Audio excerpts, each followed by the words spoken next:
Welcome to episode 242 of In Touch with iOS, the show that talks about iPhone, iPad, Apple Watch, Apple TV, and related technologies. I'm your host, Dave Ginsburg, and I am so glad Brittany Smith is back on the show. How you doing, Brittany?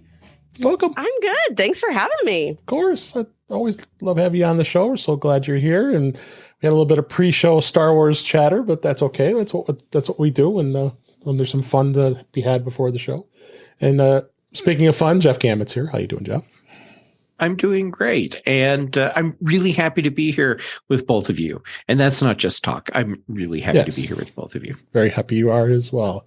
This week, beta dropped. As I was about ready to say 3 weeks in a row, no beta, but then the early afternoon, as we record this, Apple dropped for the 16.4. So we're going to talk about that in a few minutes here. Lots of news. Something is premiering very soon, and there's a couple shows, but one of note we'll be talking about in just one moment. And HomePod, we're going to talk a little bit about that, as well as might even sneak in some ChatGPT and some other stuff. There's always something to talk about. We're going to have some good discussion this week because I got the perfect people to talk about it. So, and what I was talking about, the show is coming out, and I can't believe it. I'm so excited. Oh my God. Apple announces the release date of Ted Lasso season 3. It's March 15th. Oh my God. I'm excited as all heck. And I think a lot of us are. And, it is going to return March 15th. You will see AFC Richmond take on West Ham United in the league and a coach face-off of Ted and Nate. Can't wait. It's, they have a teaser trailer. It's out now. And 12 episodes, just like season 2 was. And will it come back or will it not come back? We don't know, but let's focus on the show. Brad, you like Ted Lasso? I assume you do. Yeah, of course. I mean, we're also going to have to now rewatch that season 1 to lead 2. up to it. Yeah, just get it back fresh in our minds. We've been debating. So I'm in a family share plan with my parents and my husband. And mostly because I wanted them to use my paid apps and not cheap crap with ads. And and we've been debating back and forth. Okay, so do we cancel the Apple TV or are we going to keep it? And we were going to cancel it for like several months, then we didn't. And my mom started watching some stuff again. So we haven't canceled it. And I guess we're going to wait like 3 more months and then we'll cancel it. Well, it gets shrinking in that too, because that's another great show that just came out with Harrison Ford and Jason Segel. Yeah, and then there's that show that's coming up very soon with what is it, Billy Crupp? Oh yeah, what was the name of it? Yes, I know what you're talking about. It looked really good. Mm-hmm. I have to look that up. But yes, that was. Wait, there's a new season of Ted Lasso coming. Oh, that thing too. Huh. Yeah. Oh, yeah.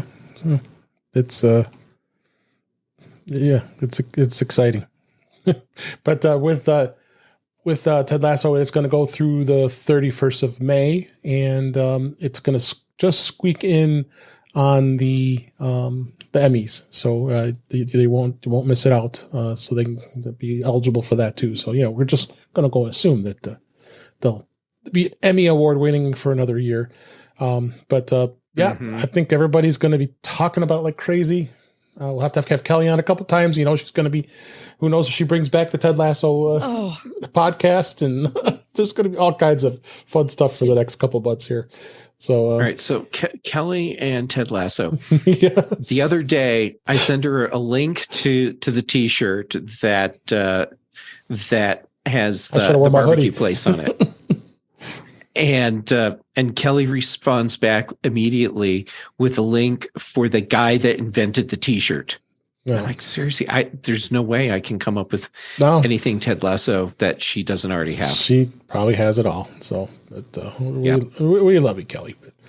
I just want to mention in the chat here that at youtube.com/intouchwithios, great to see Paul, great to see Ben. Looks like Guy's in there, Mr. Verchark, and they're talking a little bit about Ted Lasso. And a guy says, is Ted Lasso the new cowboy show?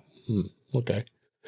And Guy, we love seriously, these jokes. Do you want to go wait in the car? Because I'll make you wait in the car. Yeah. And Ben says Kelly knows all. So So thanks for being in the chat. I'm glad everybody's here. Let's go on and move on to the next story for this week. There was a big, huge 1Password update this last week. Actually, this just was announced yesterday.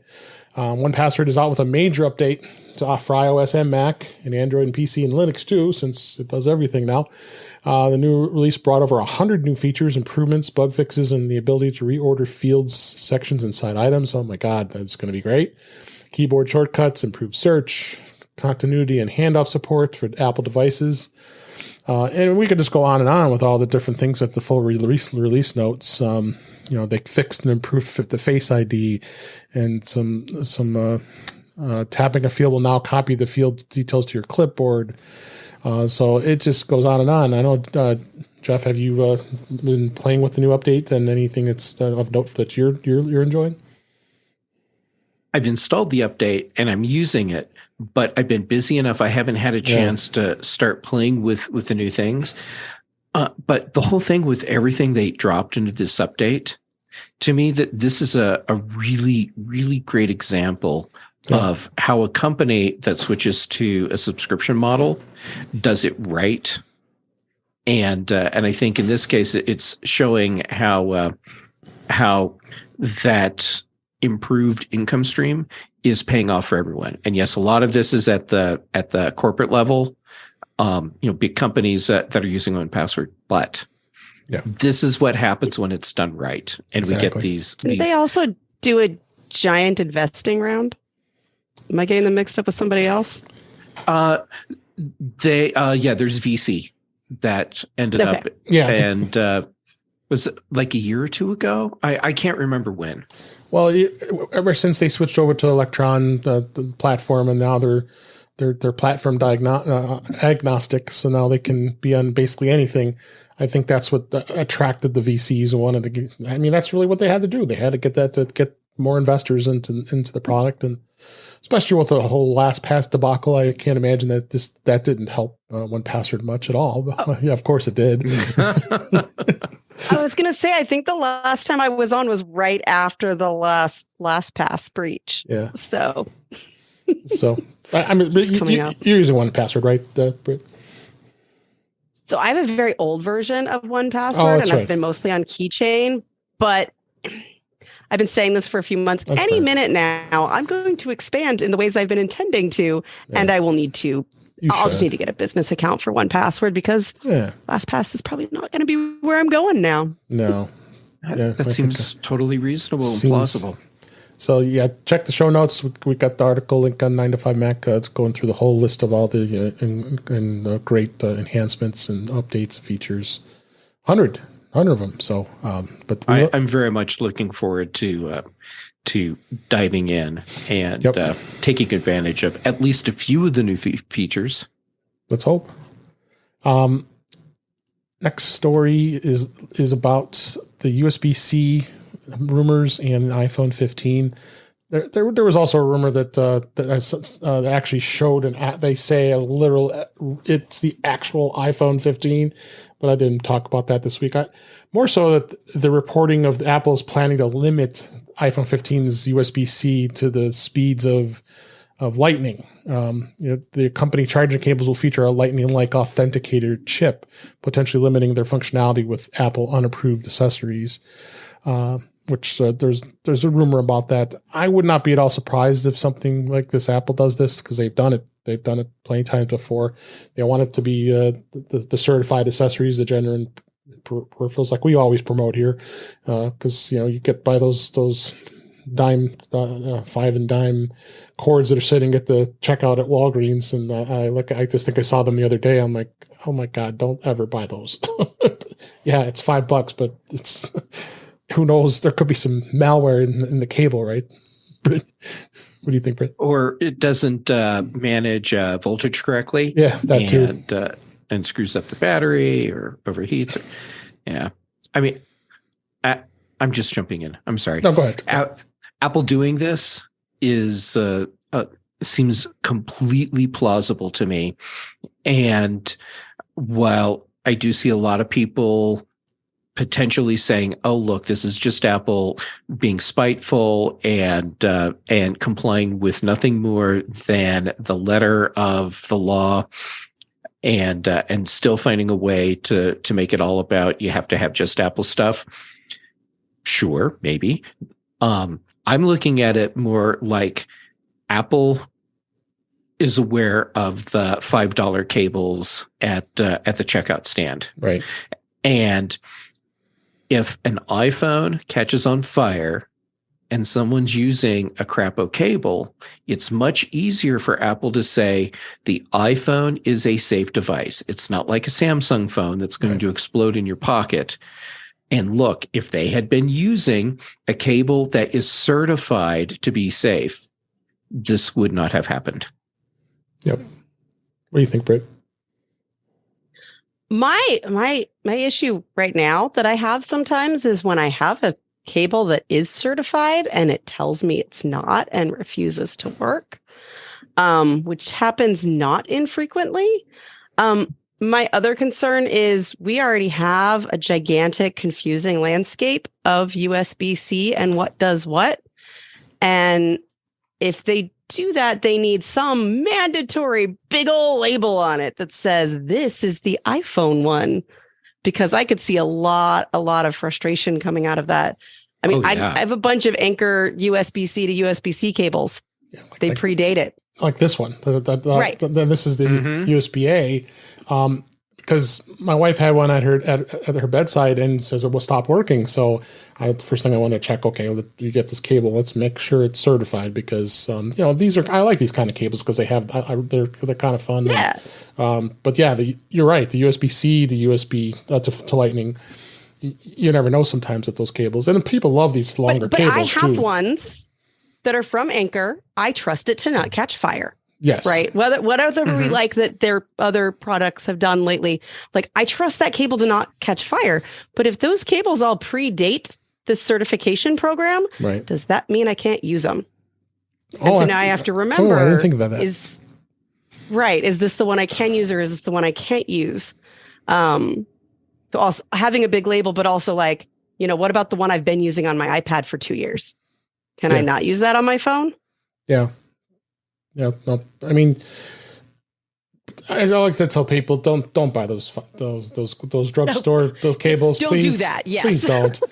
I thought I had kind of have fun. I Justine, everybody knows her as the social media influencer, Apple loving of Apple, all Apple. She came out with her line of cables. They're all pink and they're kind of cute. And so I went on Twitter. I said, Are these certified? Because I didn't see anything mention of it. So she's, oh yes, these are certified. I figured there were with anything with Justine. She's gonna make sure they're certified. So I mean, those are kind of cables you kind of wonder, okay, am I really gonna want to buy those or not? But they have to be. So, but yeah, just make sure your cables are certified. That they have the label right on there. It says made for iPhone and iPod. They even have that same logo. Does it say it on the cable? Usually doesn't. No, that's the bad part. Yes. Yeah. I needed to say it on the cable. Yeah. Itself. Yes. So it's sitting next to my other USB-C that's not. And then it's also sitting by my Thunderbolt. Like, which one am I using for what? And I'm concerned. Yeah. It usually doesn't. So, all right. Next story, Plex. I've been a big Plex user. Plex has launched a new feature for skipping TV show and movie credits, which is available on the Apple TV and iOS. Plex is out with that new feature. It will actually easily skip the ending credits for any TV show or movie called Credits Detection. That is designed to let you quickly move on to the next episode of a TV show or find post-credit content. The article goes through and how do you actually go through this, and you have to scan through it.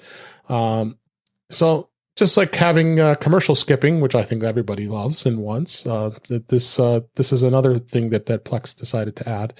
Boy, I'm really seeing a lot of upgrading and adding of new things. Discovery is a new thing that Plex has now, and Plex is really a big player in the streaming wars, and they've added some more channels, and it's really interesting to see where they're going to go. And I'm a lifetime subscriber, so I've got the Plex server like many of us do, and yeah, it's exciting to see where they're going with this and what more features they add. What do you think, Brittany?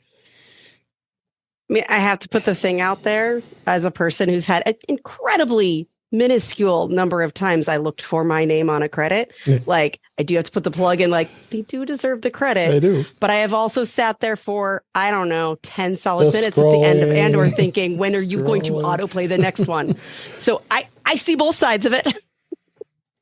Yep. Yeah. So it's definitely good. What do you think, Jeff? Yeah. First, the credits thing. Brittany, I am with you. I watch the credits.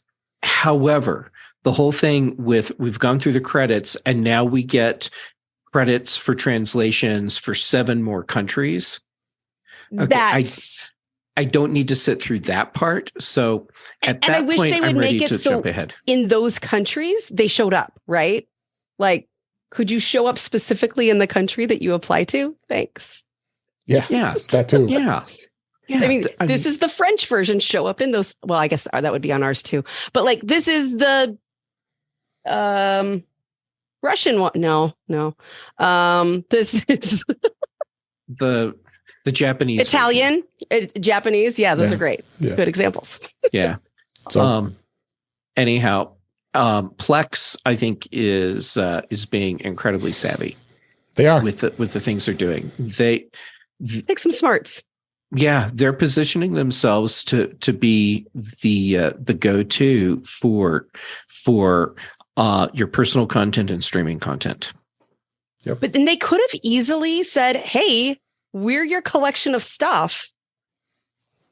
I don't know if this will add significantly to their user base, but it sure is a great like quality of life feature for the user base. Yeah. Mm-hmm. And so it's cool to see developers who care about a thing adding to it when one of those features alone may not add significantly to their bottom line. Yeah, I talked to the guys when they were at CES, and the discovery feature was also another cool thing to be able to discover different shows and a lot of their live content that they're currently streaming. So no, it's exciting because they were kind of flat for a while. I mean, I love having Plex server and playing around with that and having all my movies and TV shows and stuff. But it's definitely interesting. So, next story here: Goldman Sachs move casts shadow over Apple's savings accounts. Apple was announcing for a planning of a savings program that's going to link, especially with 16.4 coming out potentially, but it could be jeopardized with Goldman Sachs is reportedly dropping its consumer credit card efforts outside of Apple Card. They wanted. CEO said that he wants the bank to increase its efforts in developing financial services for consumers. They were big with the Marcus savings account and Marcus loans. I use their services, and I thought they were very good. But it seems like they're not doing so well. They did post that big loss, which I think you kind of wonder, is that a big loss? Was that really a legitimately big loss? But the Apple Card is doing very well, and but everybody's itching to get this pay later as well as the savings account, and I think it's going to be kind of easy to do it because it's so easy to use your Apple Card now and paying things off and getting right in the wallet. I'm just curious to see where this is going to go. What's happening with Goldman Sachs? What do you think, Jeff? I think it's absolutely fascinating. Yeah, it is. And okay, so when I'm watching stuff about, and Apple's going to do this thing that goes into the financial space, and then there's something else about, well, this part is now delayed, and people are like, well, Apple screwed it up, or whatever it is that they're saying. No, this is a space where, from a business standpoint, it's very easy for Apple to want to be in those markets, but there's a lot of other regulatory stuff that goes along with it, and so we'll end up seeing delays. We'll end up seeing stuff that they're planning on that ends up having to change because it turns out that working through the rest of the regulatory stuff or the partners they're working with are suddenly not going to do it because it's not a viable market. Okay, it's fine. So, yeah, maybe we won't see the Apple savings account thing. I don't know that. Just I feel like the article was reachy. Like, just because Goldman Sachs decided they're not doing something in a consumer service doesn't mean they're not going to do one with Apple. Yeah, like, and that's a really good point. I really agree with that. I mean, those of us who remember can be surprised they're still in business at all, and they really need this relationship with Apple to work. And so I think they're going to do a lot of stuff. Yeah, they are. The savings account's going to come out, and it definitely the Apple Card continues to evolve. I mean, beta that just came out today. Like, right. Yes. I mean, yeah, things can be removed from a beta. We've all seen it happen, but yeah. So yeah, I'm in the camp of it may be delayed a little bit longer than Apple would like. It's the financial industry itself. That's what causes that. But it's going to come. Yeah. So, let's move on. Next story. I actually got this surprising email today from Paramount Plus. I'm a Paramount Plus Showtime bundle subscriber, and they are lowering the price of the bundle. I was paying $14.99 a month, but you pay for the whole year, so you get a much better deal.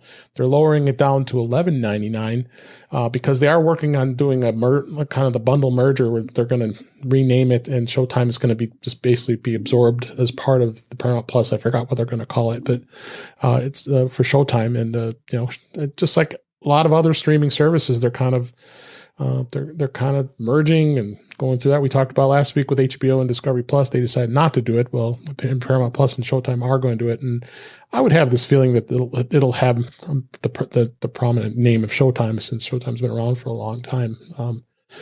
It's a good service, and the app is actually pretty decent. And for those of us who have Paramount Plus, we're always we're watching Star Trek, which Picard's coming soon, soon. I got up early to watch it. Oh, did you go to the premiere? It dropped today. It did drop the today? First episode. Oh my God, I even missed that. I set an alarm so I could get up early this morning and watch it. I know what I'm watching after the show. Any shows and stuff. I've been itching to watch that. Oh my God! So this is good news, and for us who like watching Star Trek, even more. So, Brittany, you subscribe to any of these services? Not the Paramount one. Although I do have access to the Paramount one. I actually forgot about it till just now. So my friend wants me to get caught up on all the Star Trek shows. We did watch a season and change of Picard when he was visiting. But yeah, we've between pre-show and this, we've discussed a lot of things on my watching queue. Yes. And I don't watch things very fast. Yes. So, but yeah, the only reason I probably would be for the Star Trek content. Star Trek, absolutely. Yeah. A couple more stories here. T-Mobile is always known for, you guys are not big sports fans, but as everybody knows, Apple did sign a 10-year agreement with the Major League Soccer, and they have the MLS season pass, and it's usually $14.99 a month, or $99 for the season, or if you bought the whole season at a discount rate for $79.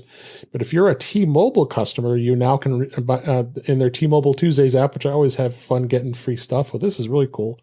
The offer can now be redeemed on coming up a week from this coming Tuesday, as we record this, that you'll be able to get a free season subscription pass from T-Mobile, and you'll be able to watch the soccer if you so choose, or football, as our friends in the UK call it.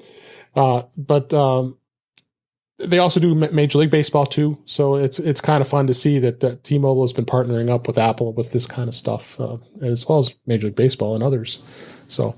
I don't know, Jeff, you're not a spectator sport fan, but I like to see how this is going with these sports services. There are another rumor too of NBA basketball. So Apple really is getting high end services. I don't have to be a spectator sport fan to appreciate the value in having the big name sports available through Apple TV Plus. Yep. That's a big thing. It's Must be the office manager. My office. Okay. Here's how brilliant my office manager is. See, here's the store right here, and she's been batting at it, wanting to get in. Now, just off camera right here is the door that's open, so she can come and go as she pleases. And she knows the door is there, and it's always open. And yet, bless her little cat heart. What do you think, Brittany?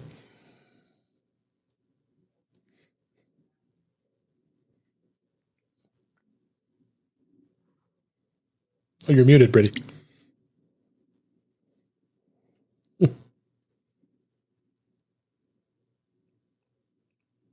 She's still muted.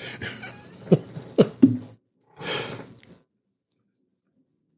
think the baseball strategy was brilliant because it got a lot of people to look it up that had never looked it up before. Hey, it's free. You just have to actually figure the thing out. And so there was incentive to figure out how to use a streaming service when they didn't know already. I thought that was really clever. I don't watch it, but sure. I think it's clever. No, I think it's smart. Pretty much all we could say about that. Lastly, I thought this is a good discussion, a brief discussion here. Apple reveals iOS 16 and iPad OS 16 usage stats for the first time. This is the first time since iOS 16, iPad OS 16 was released last fall. Apple has shared data on adoption rates for these updates. Apple says that 81% of all iPhones introduced in the past 4 years are now running iOS 16. Wow, that's phenomenal.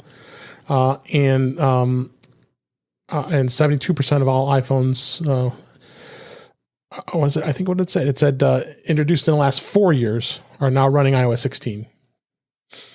So they have it broken down here as far as 81%, 15% on iOS 15. There's still 4% left on anything earlier. And iPad is at 53%. So these are interesting. Interesting data. This is interesting data, and actually, for the first time, it's legitimate data. That we aren't having analysts looking at these numbers, right, Jeff? Yeah. They've said it in at a event before, but publishing is different than hey, here's the numbers we want you to know. Yeah, and these numbers aren't vague, and sometimes in presentations they won't give you all the numbers. They give you just enough information. Yeah. They use their Jedi mind trick on you. Jedi mind. Yeah. These are the numbers that you're impressed by. These are the numbers I'm impressed by. Oh my God, it works. It does work. I like seeing Apple do this, and of course they're not going to do it if they feel the numbers are bad. Yeah, for sure. So I was gonna say I'm surprised that as many people that there aren't more updated, but I know a whole bunch of people that can update that haven't, or that have phones that can't update because you know what? Apple's chips are real good. And I know a bunch of people running 7s as their daily phone, and they can't get iOS 16. Right. And it just means I have to remember who I can actually edit text to or not. Yeah. Mm-hmm. Right. The thing is, though, Apple makes hardware that's so good that iPhone 7, even though it can't run iOS 16, is still a really good phone. For the amount my mother-in-law uses it, right. She doesn't do fancy stuff. Mm-hmm. And besides, I gave her my old Apple Watch, and now she's using that half the time. There you go. She's doing great. My mom's on an iPhone 7, and she is upgrading to a 14 any day now, literally any day now. Oh, wow. And for her, the reason she's going to the 14, there's two reasons. And a maniacal devotion to the Pope. No, the first is because she wants the better cameras. Mm-hmm. And the second is she wants to replace her Apple Watch Series 1. And if she's going to get a Series 8, well, she needs an iPhone that can run iOS 16. And which is why I gave her my 4. Yeah. My mother-in-law. And my dad has my 4 already. So for mom, Yeah. she wanted a new phone anyhow, and she came up with two deserves a new legit phone. reasons. She does. She does. Yeah. So she's getting her new phone, and my dad is just waiting for that other shoe to drop, which is the one where she says, "Well, now that I have my phone, I seriously can't." Watching. I was just watching the knob. She knows what the doorknob is, and she's been able to get a couple of the closets open before, so she'll look at it. Anyhow, so cut to the chase. My dad knows that he's about to buy my mom an Apple Watch Series 8 too. That's great. So let's go ahead and move on for the topics for this week. We got some pretty important updates that need to be run. Everybody who doesn't work on beta, you should have by now installed 16.3.1. That does include some pretty serious security updates.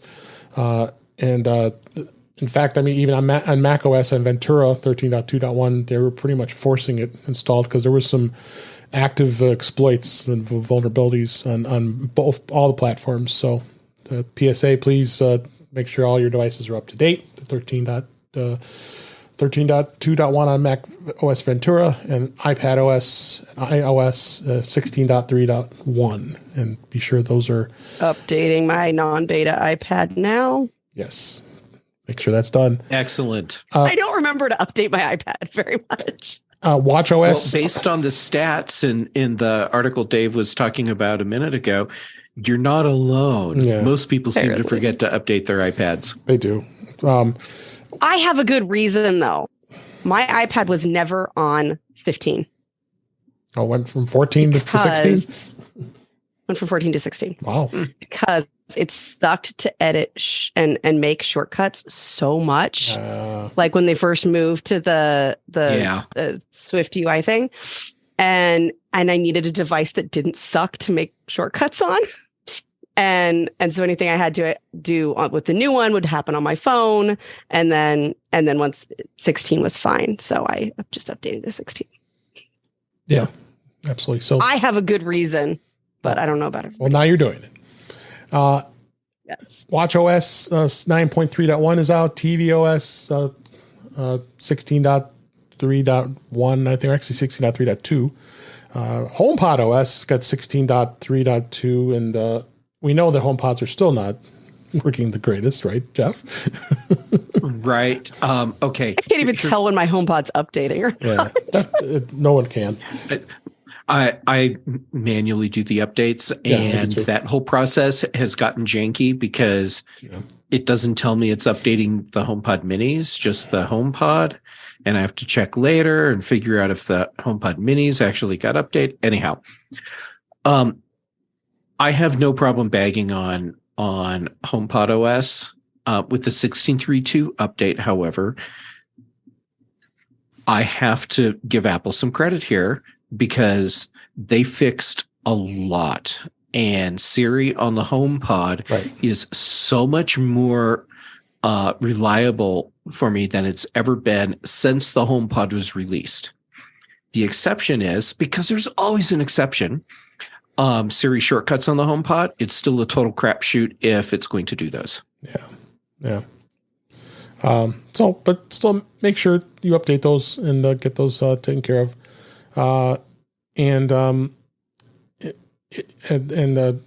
Little did we know, as we record this today, iOS 16.4 Beta 1 was released to developers, and it was great to see that they decided to do that. And there is a lot of things that were added to it. We know how important it is to get new emoji characters, and there's 15 of them. Crucial. Yeah, it's very crucial. They did add Safari Web push notifications for both iPhone and iPad. That's new. And many others. And then adding to the home screen for third-party browsers. So Chrome could be on there, or Edge if you so choose. The HomeKit architecture, finally, you're going to be able to upgrade and bring it back after all that time. The podcast app has got some love with channels access available in the library section up next now, resume episodes, so that they are doing some improvements. The Apple Music app has some prominent button for accessing your profile, which is good. And, Apple Care coverage overview, and actually you go through your list of devices. It actually tells you, is it covered or is it not, and gives you that information. Shortcuts. This I knew Brittany would like this because you said you just got it.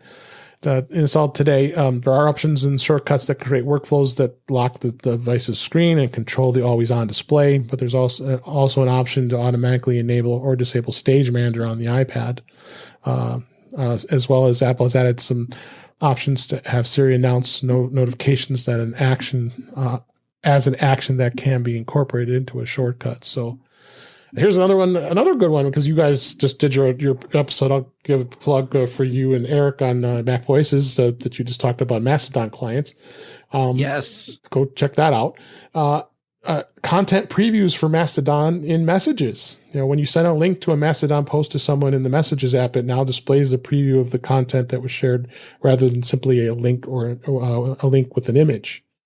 That's a pretty big endorsement for Mastodon. That really tells you that Apple is like, they're probably fed up with Twitter. Really, is probably what it is.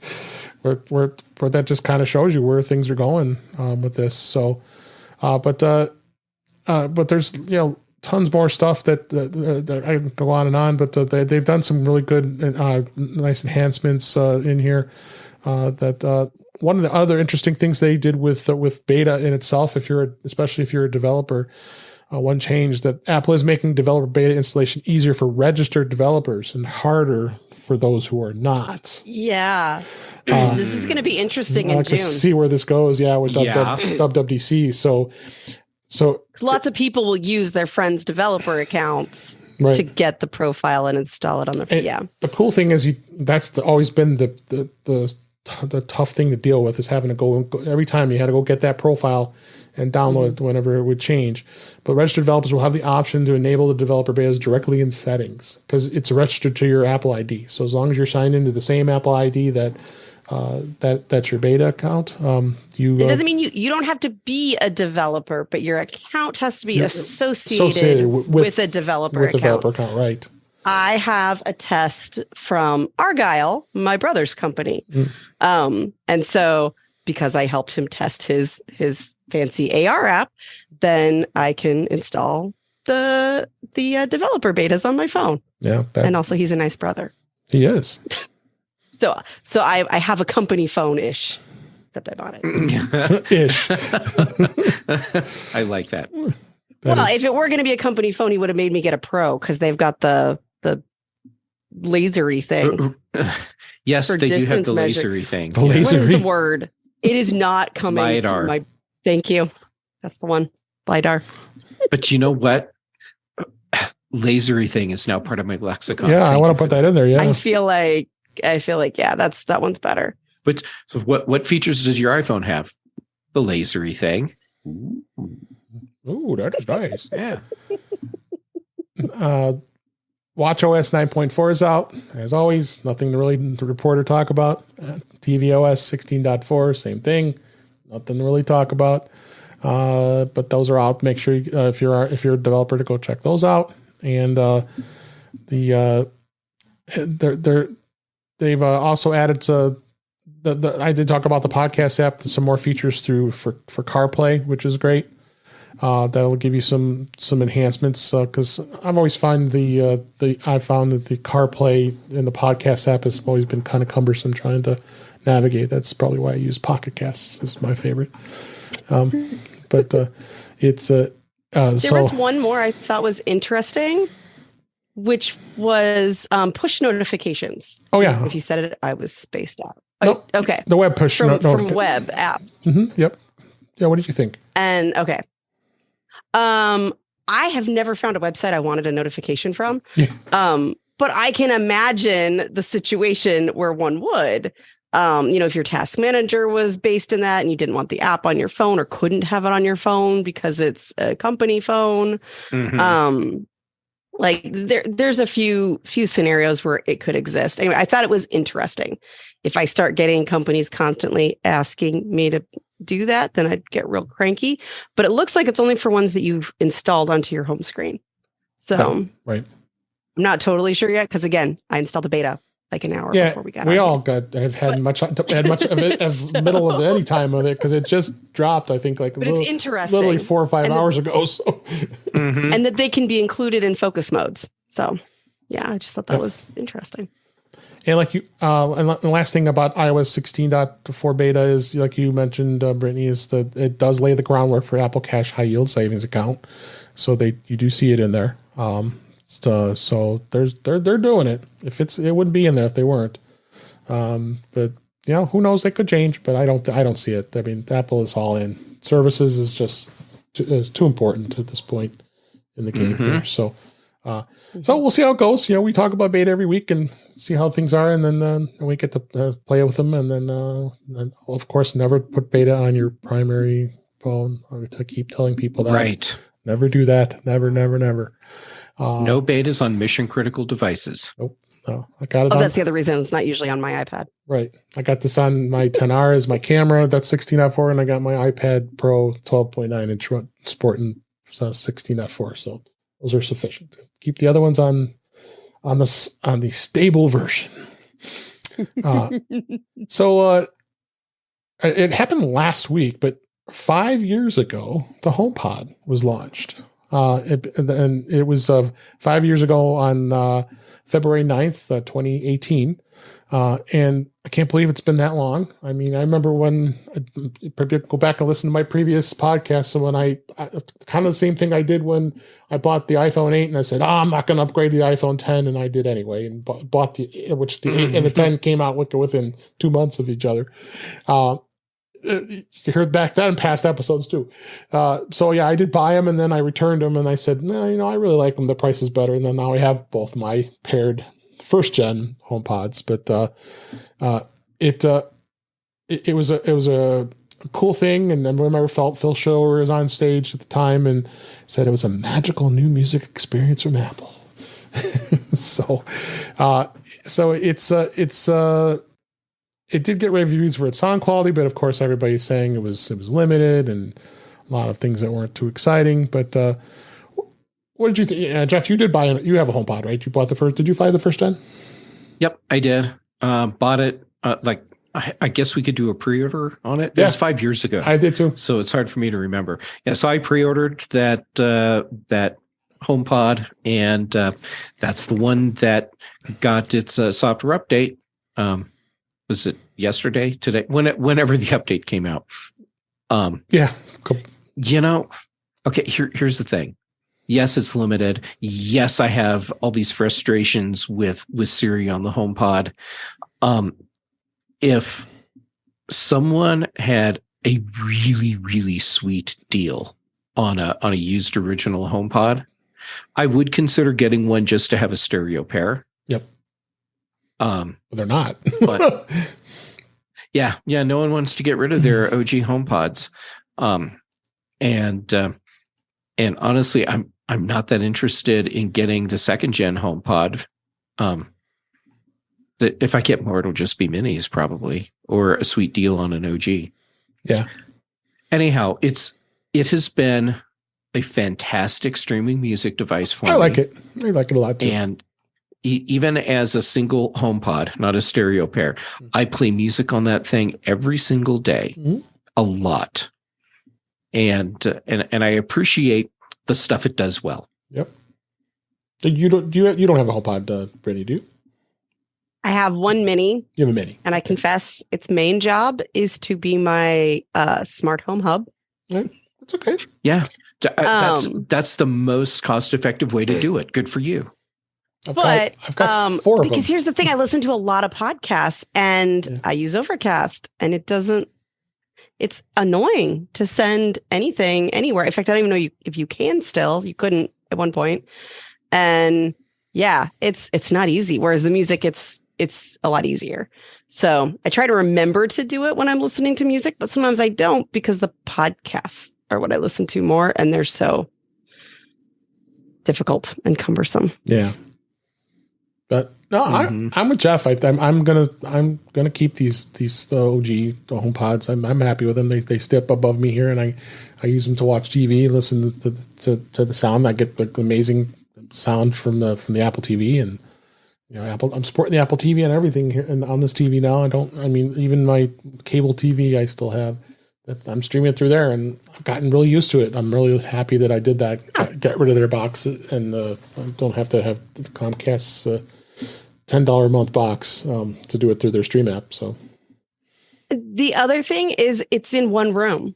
Yeah, and I work in different rooms all the time, right? And so I just have never built a habit, and I'd have to buy a bunch more or restrict my working area, which might happen at some point. To like get into the habit. Yeah. I can appreciate that. One in the living room, one in the bedroom. I have a floor layout in my place that allows me to have the HomePod in the living room, and it can be heard from basically everywhere. Yeah. Right. But then I have a set of minis in the bedroom, so I have stereo in there, as far away from the OG HomePod as it can possibly be. So my whole place is covered with basically a couple of HomePods. Yeah, you're set.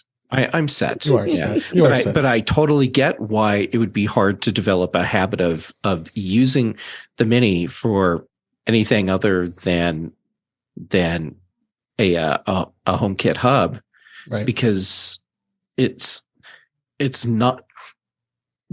You need to have that ubiquitous access. Yeah, I got it too. I also have the Sonos Move as my other speaker, which is an awesome device too, and I got that as a nice gift. Do you have a workflow? So like, how do you decide when you're going to use what? Well, the good thing is, especially in iTunes, you can go in and you actually compare them in iTunes. So you go in and I can check off Sonos Move, and then I can check off the Apple the HomePods and be able to play them.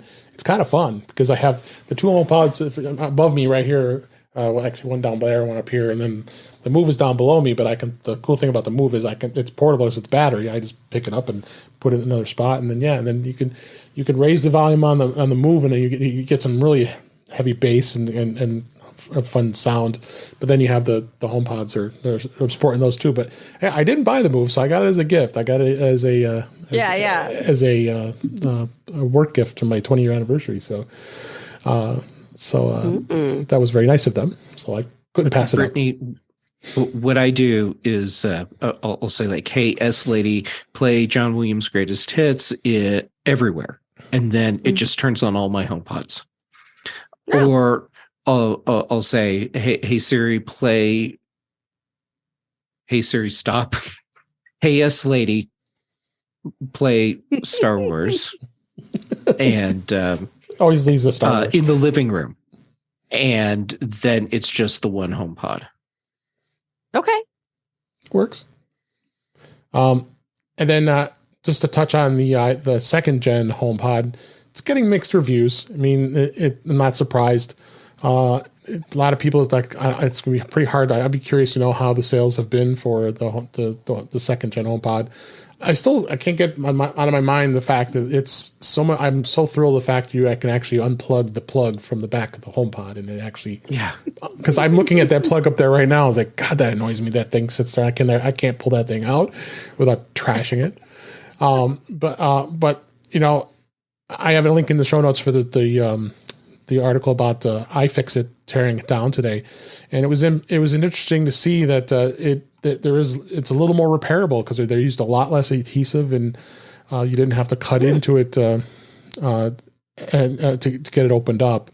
But there was no major support. There were no major surprises. It's got the S7 processor, which is an Apple Watch processor. LEDs that show through the display at the top, which are kind of fun. I was looking at because I did go to the Apple store and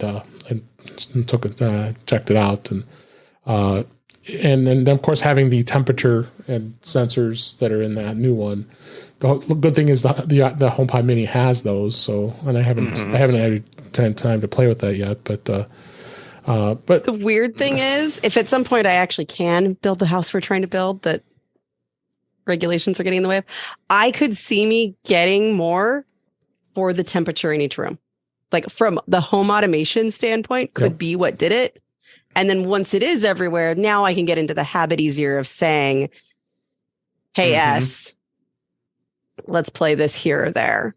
Because at the moment, if I say it, at home, which is not here, it just goes out of my phone, which is sort of annoying. Yeah, absolutely. So, I still like HomePod. I'm happy with it, and it sounds like everybody else here on the panel is as well. And it just, if you already have the OG HomePod, there's probably no rhyme or reason to upgrade. I mean, I agree completely. I didn't do it, and I'm just if they're breaking. But if yours hasn't, congratulations. Yeah, no, they're still going. And I'm one, as you guys know me, I do tend to upgrade pretty quickly, and I shouldn't, but I do. So, Dave, I have a hot take on buying HomePods. Yep. Unless you have a very compelling reason why you need a big HomePod, buy a HomePod Mini. Yeah. I mean, when they're on sale, $80. Don't spend the money on the big one. Do the minis go on sale? Is that a thing? Minis go on sale. Yeah. Christmas time they did. And I think it's Costco oftentimes has the mini for $79. Yeah, there you go. It's a steal. Keep my eye out. All right, let's move on to the other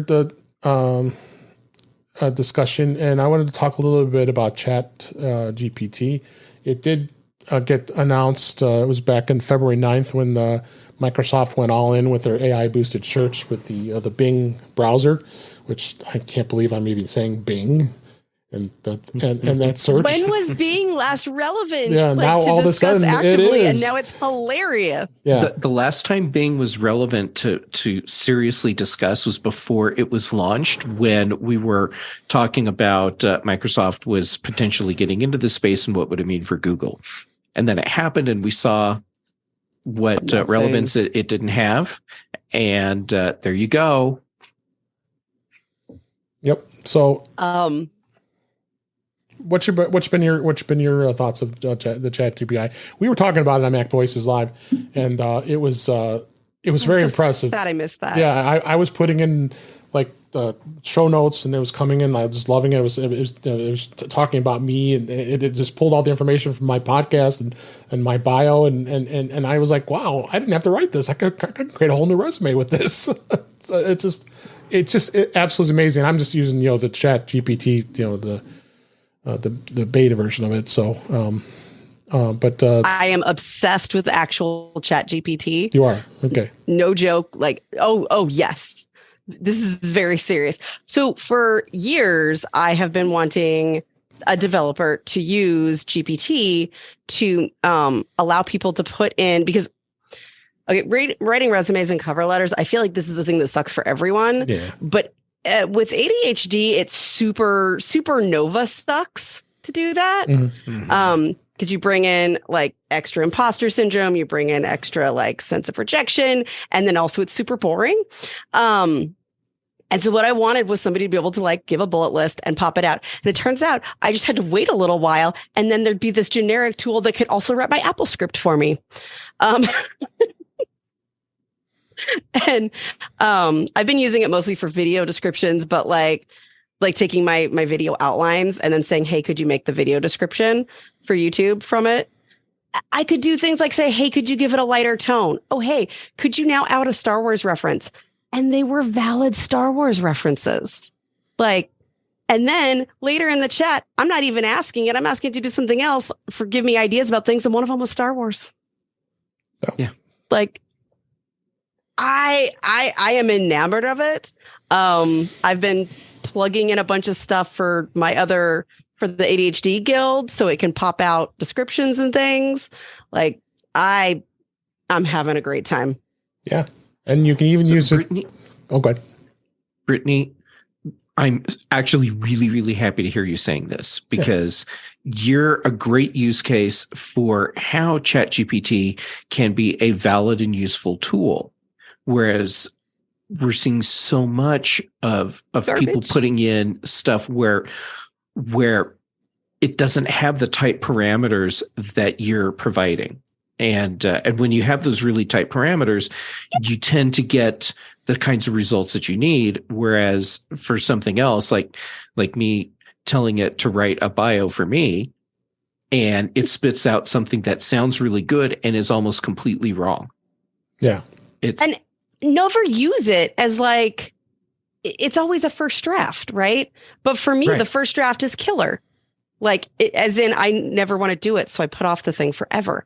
And so having the thing that could, like, don't submit that first draft as, to get a job of a resume or cover letter, but like use it and update it to make it sound like you. Right. It's great. No, I agree. Yep. What I really like about ChatGPT is it shows the potential for where we can go with this type of technology. It's not something that I feel comfortable telling the general public to go use, because it's going to give us the kind of results that we're seeing where we get the news articles, where it's doing from people who should know better. Yeah. Yeah. But did you see the stuff? Sorry, when we're done with regular ChatGPT, I want to get back to the Microsoft.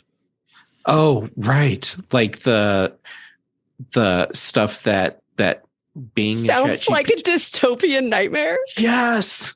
Robots take over. When the Bing search specifically has had errors, it has been hilarious. Yeah, they're pretty epic. Terrifying and hilarious.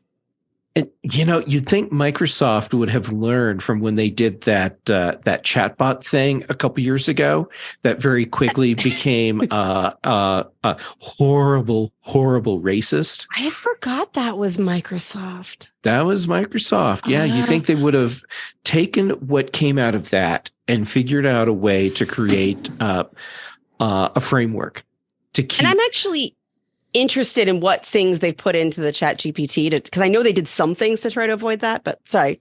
Yeah. You're talking. I'm just very excited, Jeff. No, it's okay because we're both very excited. Oh, so we all are here. That's why I wanted. I thought this was a good topic for us. Yeah. Anyhow, it's like someone at Microsoft thought, okay, if this were a bowling alley, because I'm building a really bad analogy here, let's get those bumper things that go in the gutters so we can keep the ball on the lane and have a higher likelihood of hitting the pins. And they went out and got those things. And then the bumper started yelling at people. I like that. This? Yeah. Yeah. Or they put them on the wrong lane and now they're not sure why this thing keeps spitting out toxic gutter balls. But to Microsoft's credit, they released a statement saying, hey, this is what we are actively learning about and like are being transparent, which I think is really cool. And saying, hey, like we didn't expect y'all to talk for 2 hours to the same chat thing. And here's what we think is happening, but we don't know because that's how machine learning works. You don't know. You don't know. Yeah. I think Microsoft was also doing a flex with this. Oh, yeah. Which pushed Google to do their Bard announcement. I don't think Google had any plans of talking or doing a big Bard demo like they did. And it didn't play out the way they wanted because it had info that was wrong. On the other hand, Bing with ChatGPT offers up info that's wrong, and it goes neurotic on you. And at least Bard isn't doing that. So, baby steps. The one other thing I had to do. Bard isn't. Yeah. Sorry. Yeah, Bard's not neurotic. ChatGPT with Bing, that needs some therapy. One other thing I wanted to mention is I have an article in the show notes. How you can use ChatGPT with your iPhone and your Apple Watch. That does require you to sign up with the OpenAI website, and you sign up with that, and you actually can set up a shortcut for your on your iPhone, and you can create that shortcut to access the bot on your iPhone or your Apple Watch, or even if you have the Apple Watch Ultra, you could put it on the action button. And then you get a key and you're able to, that's an API key, and then you actually configure it. There's some steps here how to do it, but I think that's kind of cool someone that already is getting ingenious of taking advantage of shortcuts to be able to access the ChatGPT through an iPhone or an Apple Watch too. I'm so doing this. Hey, S lady, write me a script to read to Bing ChatGPT to send it completely over the edge. What have you heard about some of the things they've been messing with on ChatGPT? Yeah, where they figure out the wording to kind of work around the restrictions that are. Yeah. So it's this whole AI conversational thing is exciting and terrifying at the same time. It really is. It kind of terrified me when I was looking at some of the stuff it wrote. Like, wow, just about me. The podcast, the selections that they picked out to read from the Bing phrasing that was less than ideal, they all sounded like something that came out of a movie about like discussing, do the machines have feelings? Because it was all like talking about its feelings. Yes. And it's very creepy. Yeah. I do like how Bing went out when someone asked it about Mars, and it started feeding back info about the population on Mars and the government, and it turns out that it went and found like a wiki site about the Expanse, and it was feeding back info from that site about Mars as if it was fact. Bless its little digital heart. I know. I do think trying to because one of the things that they're trying to do is source where the things are coming from. It's not working yet, obviously, but I mean, right. Sourcing is a good thing. It's nice to have this. Yeah.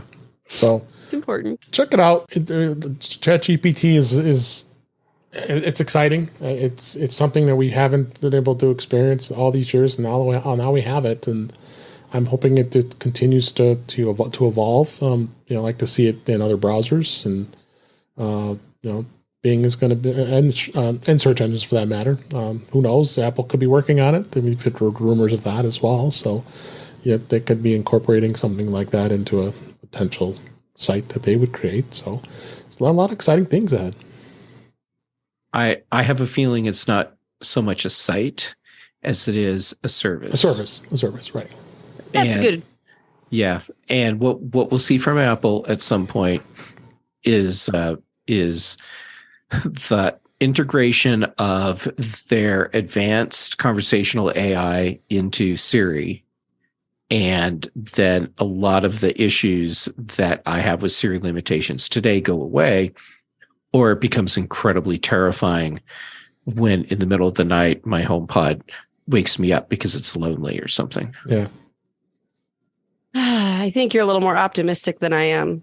I mean, I meanwhile have this new buddy that like does stuff for me that I would have had an assistant do before. And instead, Siri can't hear me still half the time. So yeah. Yeah. Well, I mean, I am fully aware that there's a lot of fantasy happening with this idea that I have. I want it too, Jeff. Yeah, I want it. Yeah. And in general, I do find the things from Apple less terrifying. So there's that. Yeah. So I want to hit one last topic before we wrap up here, and that's the question of Apple having a hardware subscription. That's been quite a rumor for the last couple months.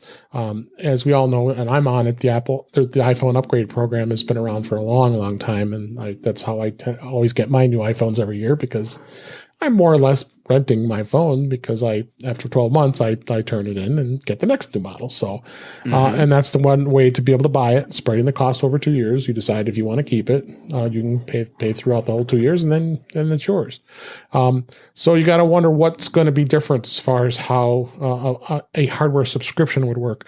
I guess it would be probably a true rental. It's not really an installment purchase or a purchasing scheme.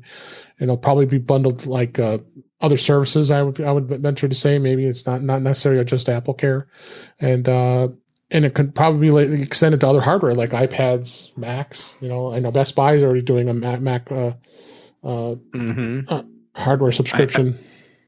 I think Best Buy's Mac hardware subscription is a really good test bed that you can bet Apple's watching very closely. Oh, absolutely. Absolutely. So a lot of the stuff from Mark Gurman and Bloomberg, they've been talking a lot of these details, but one of the quotes in the article here on the 9 to 5 Mac is the program would differ from an installment program in that the monthly charge wouldn't be the price of the device split across 12 or 24 months. Rather, it would be a yet to determine monthly fee that depends on which device you choose. So you don't necessarily, like if in the case of an iPhone, if you maybe want an iPhone 15 as opposed to an iPhone 15, maybe Ultra, that might come out this year. So, and then they can bundle it with other services too, like I just mentioned. And you can do maybe the Apple Watch, maybe you can do the iPad, and you can do the Mac. And it's going to be interesting to see where this goes. But is Apple going to dive into this thing? What do you think, Brittany? Is this something that you would be interested in if there was a subscription of a product, or would you just like to buy things outright? No, I buy them outright. I have less to track financially, but also I have a tendency to keep my phones afterwards. These are just the 3 you can see in this room that I could reach after you started talking about it. I have a couple myself. So you get cooler every time we talk. You do get cooler. but also, I'm very picky about the size of my phone. Yes, you want the mini. So I'll get this one, and I've got the other mini, and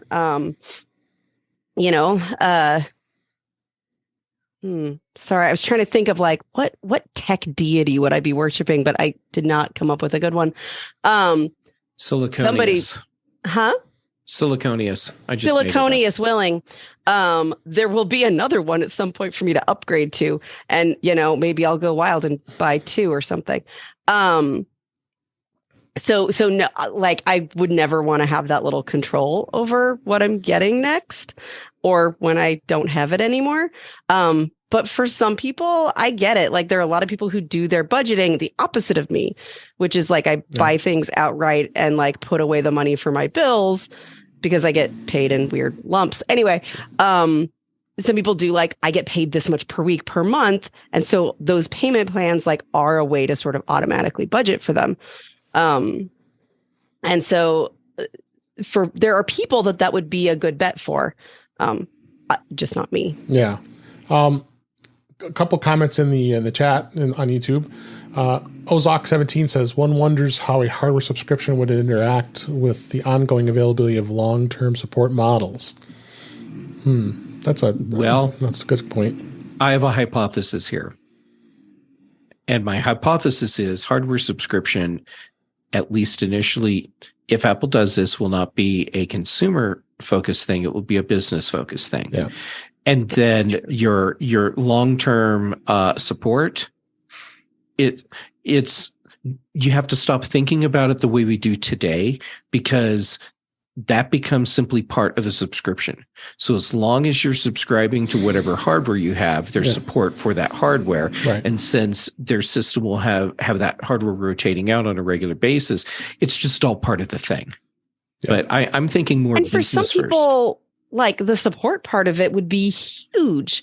Like for people who don't have, people like the kind of people who are going to watch or listen to this, or us in their lives, like to know I can easily get someone to help me with this.